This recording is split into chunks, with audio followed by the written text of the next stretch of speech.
সুন্দরবনের প্রাকৃতিক বিপর্যয়কে রুখতে শপথ ইঞ্জিনিয়ার অ্যাসোসিয়েশনের আধিকারিকদের। এলাকায় নদীর তীরে ম্যানগ্রোভ রোপণের বিশেষ কর্মসূচি। সুন্দরবন বাঁচানোর শপথ নিয়ে রাজ্য সরকারের আহ্বানে সাড়া দিয়ে এগিয়ে এলো প্রগ্রেসিভ ইউনাইটেড ইঞ্জিনিয়ার্স অ্যাসোসিয়েশন। সরকারি উন্নয়নমূলক কাজ সামলানোর পাশাপাশি বরাবরই সমাজসেবামূলক কাজের সঙ্গে যুক্ত থাকেন সংগঠনের সদস্যরা। শুধু তাই নয়, পরিবেশ বাঁচাতেও তাদের ভূমিকা রয়েছে। এবার সুন্দরবনকে বাঁচানোর ডাক দিয়ে সুন্দরবনের কালিন্দী নদীর পার্শ্ববর্তী বাংলাদেশ সীমান্তবর্তী ঝিঙাখালী নদীর তীরে বৃক্ষরোপণ কর্মসূচি পালন করল প্রগ্রেসিভ ইউনাইটেড ইঞ্জিনিয়ার্স অ্যাসোসিয়েশন।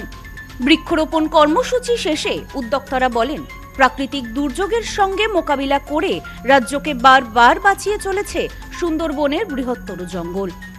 বিগত দিনে আইলা, আমফান, বুলবুল সহ একাধিক ঘূর্ণিঝড়ের মোকাবিলা করে সুন্দরবন সহ কলকাতা এবং পার্শ্ববর্তী এলাকাকে বাঁচিয়ে রেখেছে। সেই সুন্দরবনকে বাঁচাতে আমাদের এই মহতি উদ্যোগ। মুখ্যমন্ত্রী শুভেন্দু অধিকারীর ডাকে সাড়া দিয়ে রাজ্যের বিভিন্ন ডিপার্টমেন্টে যে ইঞ্জিনিয়ারিংরা এখানে এসেছেন, যে প্রকল্প গ্রহণ করেছেন, আমাদের সুন্দরবনকে বেছে নিয়েছেন, এর জন্য আমরা আমাদের পক্ষ থেকে, ভারতীয় জনতা পার্টির পক্ষ থেকে ওনাদের ধন্যবাদ জানাচ্ছি। কারণ সুন্দরবন এখন অবলুপ্তির মুখে রয়েছে। বিভিন্ন চোরা শিকারীরা বিভিন্নভাবে গাছ কাটছে এবং বিভিন্ন বিপর্যয়, প্রাকৃতিক বিপর্যয়ের হাত থেকে একমাত্র পারি সুন্দরবন পরিবেশকে রক্ষা করতে, পরিবেশকে সুরক্ষিত রাখতে, সুরক্ষিত দিত। সেই দিক থেকে ওনারা যে ইঞ্জিনিয়াররা, বিভিন্ন ডিপার্টমেন্টের ইঞ্জিনিয়াররা আমাদেরকে সুন্দরবনটাকে বেছে নিয়েছেন এবং এখানে বৃক্ষরোপণ কর্মসূচি করছেন এবং পরিবেশটাকে সুস্থ এবং স্বাভাবিক রাখার চেষ্টা করছেন, এর জন্য আমাদের পক্ষ থেকে ওনাদের অশেষ ধন্যবাদ। আগামী দিনে এবং অনেক পরিকল্পনা তারা করবেন এবং আমরাও সহযোগিতা করব। আগামী দিনে আমাদের স্বপ্নের সুন্দরবন, আমাদের ভালোবাসার সুন্দরবন, আমাদের আকাঙ্ক্ষার সুন্দরবন যেন আগামী দিনে আরো উন্নতির শিকারে যায়, আমরা সুন্দরবনটাকে রক্ষা করতে পারি এবং মানুষ এই বিপর্যয়ের হাত থেকে যাতে রক্ষা পায়। এদিন বিশেষ এই বৃক্ষরোপণ কর্মসূচিতে উপস্থিত ছিলেন হারোয়া ব্লকের ইঞ্জিনিয়ার সঞ্জীব মণ্ডল, পিডব্লিউডি ইঞ্জিনিয়ার পঞ্চানন চক্রবর্তী, প্রসূন প্রামাণিক, জল সম্পদ উন্নয়ন দপ্তরের ইঞ্জিনিয়ার সঞ্জয় দেবনাথ, শঙ্কর প্রসাদ রায়, সন্দেশখালী 1 নম্বর ব্লকের ডেপুটি সেক্রেটারি শৈলেন মণ্ডল সহ বিশিষ্টজনেরা। উদ্যোক্তারা বলেন, আগামী দিনেও সরকারি অফিস সামলানোর পাশাপাশি এভাবেই তারা সমাজসেবা চালিয়ে যাবেন। পাশাপাশি শতাধিক খুদে পড়ুয়াদের হাতে চারা গাছ তুলে দেওয়া হয় সংগঠনের পক্ষ থেকে। সঞ্জীব মণ্ডল বলেন, আমরা আজ সুন্দরবনকে বাঁচাতে এগিয়ে এসেছি। এখানে 100 গাছ লাগালাম। পাশাপাশি স্কুলের ছাত্রছাত্রীদের মধ্যে গাছ বিতরণ করা হয়েছে। বিভিন্ন প্রাকৃতিক যে গাছ কাটার ফলে আজকে সুন্দরবন বদ্বীপ বিভিন্নভাবে ক্ষতিগ্রস্ত।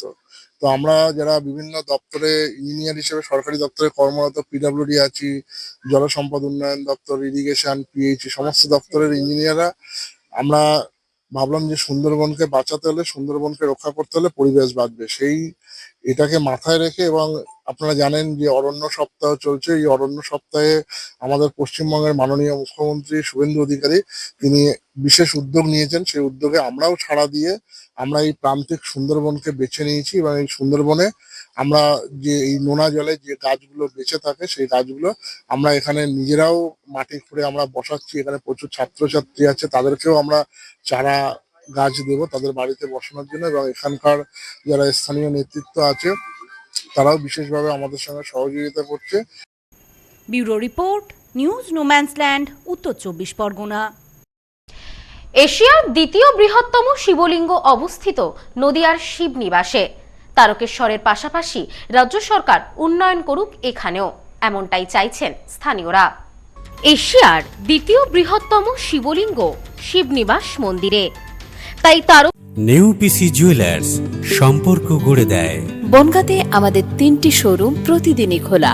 নেউপিসি জুয়েলার্স, বনগাঁ বাটার মোড়। নেউপিসি জুয়েলার্স ব্রাঞ্চ কুমুদিনী স্কুলের বিপরীতে। নেউপিসি জুয়েলার্স বিউটি, মতিগঞ্জ, হাটখোলা। আমাদের এখানে সোনা কিনুন পেপারের দামে।